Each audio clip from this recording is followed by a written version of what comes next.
استاذ محترم بشیر سلطان محمود صاحب کا کہ انہوں نے مجھے یہاں آنے کی دعوت دی ایک عالم نہ ہوتے ہوئے، اور یہ بھی اجازت مجھے دی کہ میں انگریزی میں اپنا پیپر تیار کر سکتا ہوں اور پریزنٹیشن بھی انگریزی میں کر سکتا ہوں۔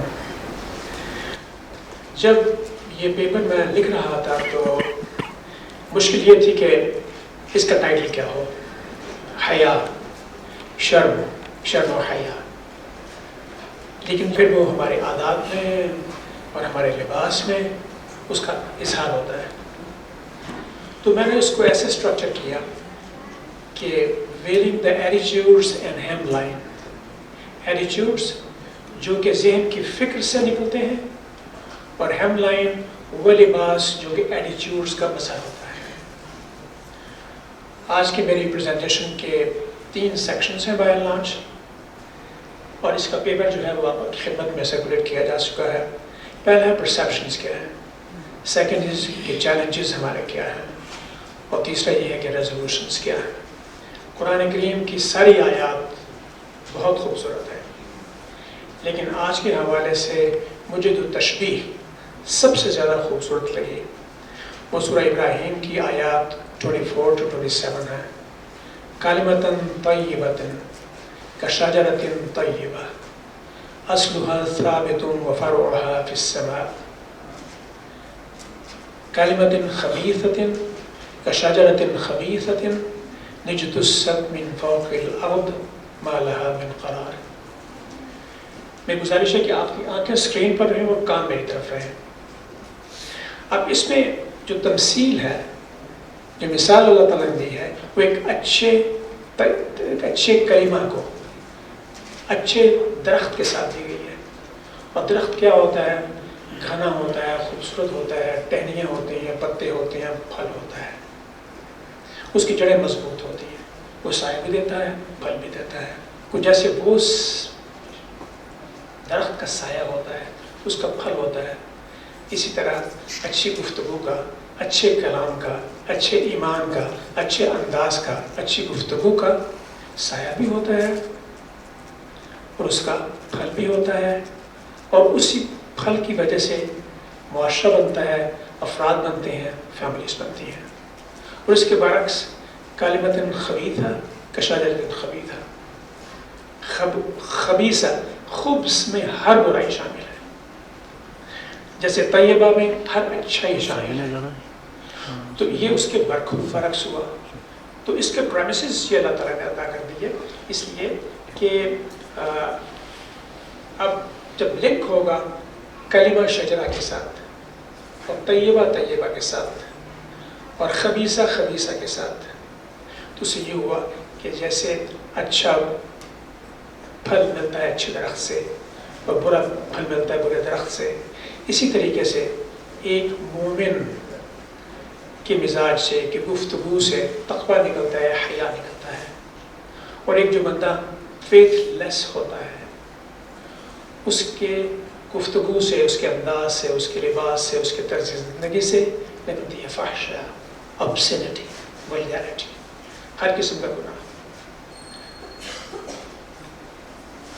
اور یہ سورہ کریم آیت کریمہ پہلے بھی آپ نے سنی تھی، آج الشیطان یعدکم الفقر ویأمرکم بالفحشاء، شیطان entices you to فحشہ۔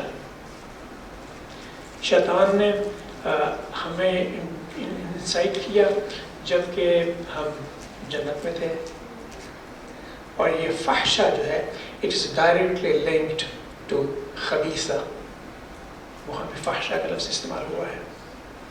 لہذا فحشہ یہ ہے فیتھ لیسنس کی نشانی، اور یہ اس کا اظہار ہوتا ہے خیالات میں، پرومپٹنگ میں، گفتگو میں، اپیرنسز میں، اور کانڈکٹ میں، بیہیویئر میں۔ اب فحشہ جو ہے، ولگیرٹی جو ہے، یہ حیا کا اپوزٹ ہے، اور اس کی جو ڈائمینشنز ہیں وہ آپ کے سامنے ہیں۔ وہ obscenity ہے which is immodesty، sodomy ہے which is unethical، adultery ہے which is unchaste، lewdness ہے immorality۔ جہاں adultery آتی ہے وہاں ریپ آتا ہے، گینگ ریپ آتا ہے۔ سیکنڈ ڈائمنشن جو ہے، جو کہ ایمان کی ڈائمنشن ہے، وہ ہے فحشا کی اپوزٹ، حیا، تقوی، رائٹسنس. اس لیے اخلاق بنتے ہیں، عادات بنتے ہیں، تمیز آتی ہے، تہذیب آتی ہے. اس سے مورالٹی ہے، ماڈسٹی ہے، چیسٹٹی ہے، حیا ہے، ایتھکس ہے. میں ایک دفعہ یونائٹڈ نیشنز پہ کام کر رہا تھا ایک پروجیکٹ کے اوپر، اور اس پروجیکٹ جو یو این کی ایجنسی جو اسپانسر کر رہی تھی وہ تھا یونیفیم، یونائٹڈ نیشنز فار ویمن. اور اس میں جو ایمفیسس جو تھا وہ یہ تھا کہ پاکستان میں اور باقی ممالک میں یہ نہیں کہ حیا کو کیسے ایک طرف کیا جائے، بلکہ ان میں انلائٹنمنٹ کیسے کی جائے. یہ میں اس کی طرف ابھی آ گیا ہوں اس کی طرف. اور رسول اکرم صلی اللہ علیہ وسلم پہ ارشاد ہے ان الحیا من الایمان. حیا، یہ بھی آپ نے صبح بھی سنا، آج یہ حدیث ہے کہ حیا اور ایمان آپس میں باہم ہیں. اگر ایمان میں سے حیا نکل گیا تو بندہ بے ایمان ہو گیا. اس لیے میں نے شروع میں لفظ استعمال کیا، ایکسپریشن استعمال کیا، faithful, the one who holds the ایمان، اور faithless, the one who leaves the ایمان. لہٰذا مومن ہونے کے لیے، فیتھفل ہونے کے لیے، کسی بھی مذہب کے، مسلمان ہو، یہودی ہو، عیسائی ہو، سکھ ہو، یہودی ہو، اس کے لیے ضروری ہے کہ وہ حیا دار ہو، حیا باز ہو. میں نے تورات بھی پڑھی ہے، انجیل بھی پڑھی ہے، مجھے کسی جگہ ایسی کوئی بات نظر نہیں آئی جو کہ اسلام کی ڈیفینیشن کے کنٹریری ہو، جو تقویٰ کی ڈیفینیشن ہے، جو حیا کی ڈیفینیشن ہے.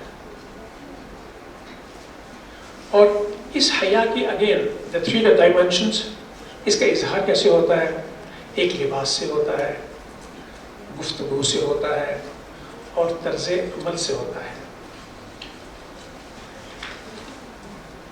اور اس لیے جب بھی کوئی گفتگو کی جائے حیا کے بارے میں تو دیٹ مسٹ بگن ود ایمان، کہ میرا ایمان کتنا مضبوط ہے.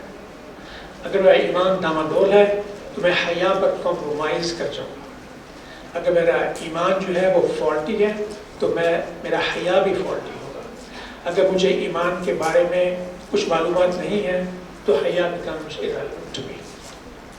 یہ دل کی کیفیت کا نام ہے، یہ ذہن کی کیفیت کا نام ہے، جس سے میرا ٹائٹل شروع ہوتا ہے attitudes, veiling the attitudes. It's not about the hemline کہ میں نے وہ ایک چوغا تو اوڑھ لیا، لیکن میں ہر وہ چیز جو کہ فحش کی کیٹیگری میں شامل ہوتی ہے وہ کرتا رہوں. میں نے داڑھی تو رکھ لی ہے لیکن میری نظریں گندی ہیں، میری نظروں میں خیانت ہے، میری نظروں میں حیا نہیں ہے. تو جب ہم بات کرتے ہیں ان تین فیکٹرز کی، اسپیچ، ڈریس اینڈ کانڈکٹ، ان کو ہم دیکھتے ہیں کہ اسلام کے پرسپیکٹو میں یہ کیا بنتا ہے.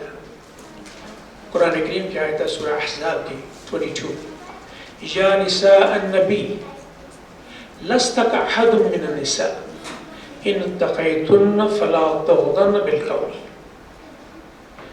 یہ ایڈریس تو وہ ہے یا نساء النبی، لیکن اس میں تمام خواتین وہ شامل ہیں جو نبی علیہ السلام کی فالوورز ہیں، اور اس میں وہ مرد بھی شامل ہیں جو اس نبی علیہ السلام کے فالوورز ہیں.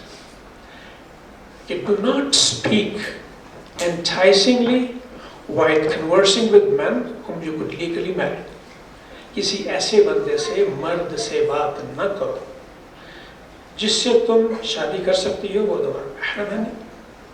اس انداز سے اس کے دل میں یہ انگیخت پیدا ہو کہ یہ تو مجھے انوائٹنگ لگ رہی ہے آواز، جیسے آج کل یہ آوازیں ہوتی ہیں خبر ریسیپشن پر ہوں، خبا کی جہاں بھی لڑکیاں کام کرتی ہیں وہ گفتگو جس انداز سے کرتی ہیں تو وہ انٹائسنگ ہوتی ہے. تو جب گفتگو ایسی نہ ہو کہ جس سے انٹائس ہو بندہ، بلکہ ایک ماڈسٹ گفتگو ہو، جی جناب کیسے مزاج ہیں آپ کے، کیا چاہیے آپ کو، بجائے اس کے ساتھ ہم جیسچرز بھی کریں، آنکھوں کے انداز بھی بدلیں، ابرو کے انداز بھی بدلیں، تو اس سے فرق پڑ جاتا ہے. دوسری بات آتی ہے ڈریس کی. ایسا لباس ہو جو کہ لباس لوگوں کو میری طرف توجہ مبذول نہ کروائے۔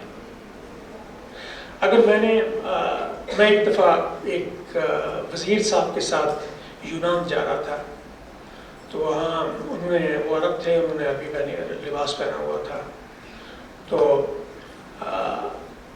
ہوٹل سے باہر گئے تو میں نے یہ لباس پہنا ہوا تھا، تو ان سے کچھ لوگوں نے اپروچ کیا، انہوں نے کہا نہیں، جواب دیا۔ پھر کچھ لوگوں نے اپروچ کیا جو کہ ان ممالک میں ہوتا ہے، تو میں نے وزیر صاحب سے پوچھا کہ یہ آپ سے کیوں پوچھتے ہیں، مجھ سے کیوں نہیں پوچھتے؟ تو وہ کہتے ہیں میرے لباس کی وجہ سے اور میری تسبیح کی وجہ سے۔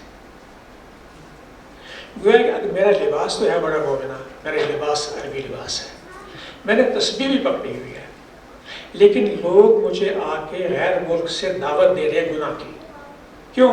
کہ انہیں پتا ہے کہ جس بندے نے یہ لباس پہنا ہے، جس کے ہاتھ میں تسبیح ہے، یہ گناہ یہاں کرنے آیا ہے، کہ وانٹس اٹ۔ جب ہمارے لباس کی یہ ایک ریولیوشن بن جائے، جب ہماری تسبیح جو کہ سبحان اللہ کرنے کے لیے، الحمدللہ الحمدللہ کرنے کے لیے، تکبیر کے لیے، اللہ اکبر کرنے کے لیے، وہ ایک سمبل بن جائے کہ یہ بندہ گناہ گار، گناہ کا متقاضی ہے، تو پھر ہمارے پاس پہلے کیا رہ جائے گا؟ اس لباس کے، یا اس دین کے، یا اس مذہب کے، یا وہ تسبیح کے۔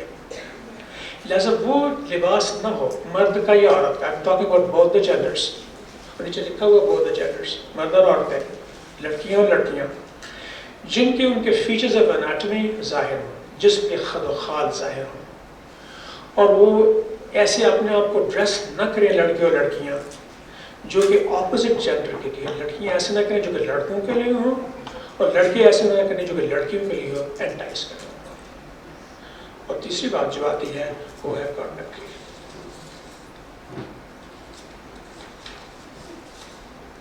کانڈکٹ میں اصلی بات یہ ہے کہ جیسے میں نے شروع میں کہا کہ یہ فکر کی بات ہے، ذہن کی بات ہے، یہ کانشنس کی بات ہے۔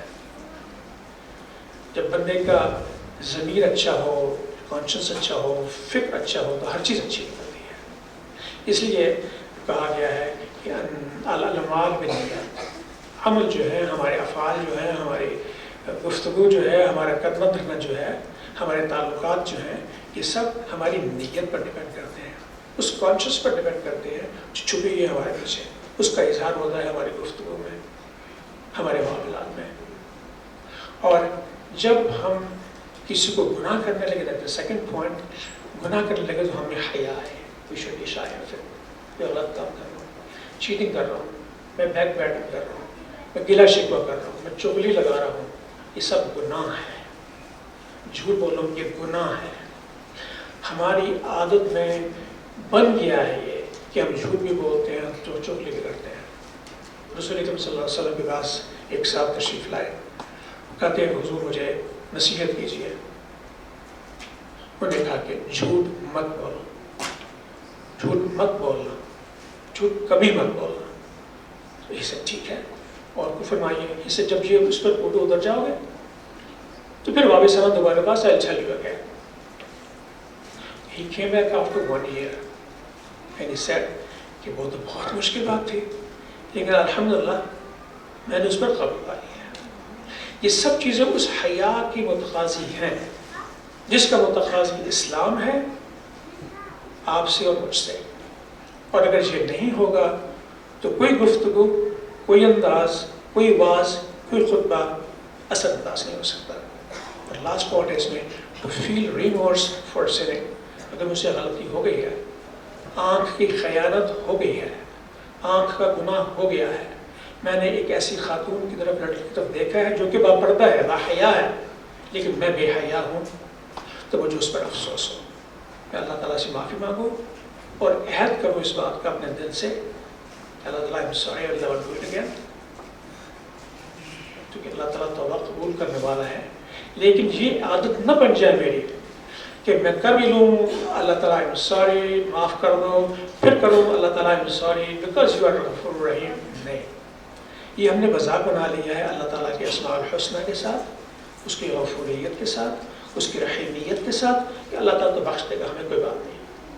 ہم مذہب کا تمسخر اڑاتے رہیں، اس کی احلایات کا، اس کے احکامات کا تمسخر اڑاتے رہیں، اور ہمیں کچھ نہ کہے چونکہ وہ غفور رحیم ہے۔ تبھی اللہ تعالیٰ کا ارشاد ہے کہ میں تمہارے ساتھ ظلم نہیں کروں گا. ظلم تم اپنے ساتھ کرتے ہو، جو میں نے کہا مت کرو تم وہ کرتے ہو، لہذا تم سزا کے حقدار ہو، اور وہ میں حق تمہیں دوں گا بیکاز تم حقدار ہو. اب اللہ تعالیٰ نے 3 جگہ قرآن کریم میں، کم از کم 3 جگہ، یہ آیت بھی آپ نے وقت سنی آج سورہ نور کی 3 آیتیں ہیں. وَقُلْ لِلْمُؤْمِنِينَ يَغُضُّوا مِنْ أَبْصَارِهِمْ وَيَحْفَظُوا فُرُوجَهُمْ ذَلِكَ أَزْكَىٰ لَهُمْ. اور دوسری ہے، یہ مردوں کے بارے میں ہے. اللہ اکبر، یہ مردوں کے بارے میں ہے. مرد از فرسٹ پرائرٹی. مرد کی آنکھ میں خیانت ختم ہو، عورت بے حیا نہیں ہوگی.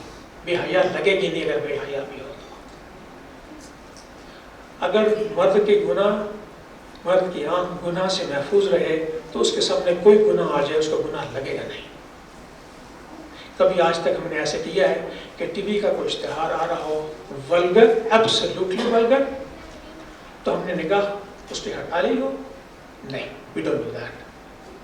تو ہم اس گناہ کے مرتکب ہو رہے ہیں، تو پھر ہم میڈیا کو، ٹیلی ویژن کو، ایڈورٹائزمنٹ ایجنسی کو کیوں بلیم کرتے ہیں ہر بات کے لیے؟ ہم وہاں سے نظریں کیوں نہیں ہٹا لیتے؟ اتنے بڑے بل بورڈز لگے ہوتے ہیں، کروڑوں روپیہ اس پر لوگ خرچ کرتے ہیں. ہم کھڑے ہو کر بل بورڈز کو کیوں دیکھتے رہتے ہیں؟ اشتہاروں کو کیوں دیکھتے رہتے ہیں؟ ہم کیوں نہیں نظریں وہاں سے ہٹا لیتے ہیں؟ چونکہ ہم دیکھنا چاہتے ہیں. یہ نہیں کہ اگر نہیں ہوگی تو ہم نہیں دیکھیں گے، نہیں ہے تو ہم دیکھ لیتے ہیں، نہیں ہوگی تو ہم اس کو جستجو کریں گے، ہم اس کو تلاش کریں گے. اللہ تعالیٰ کا ارشاد ہے، قل، کہہ دیجیے، یہ حکم ہے رسول پاک صلی اللہ علیہ وسلم کو،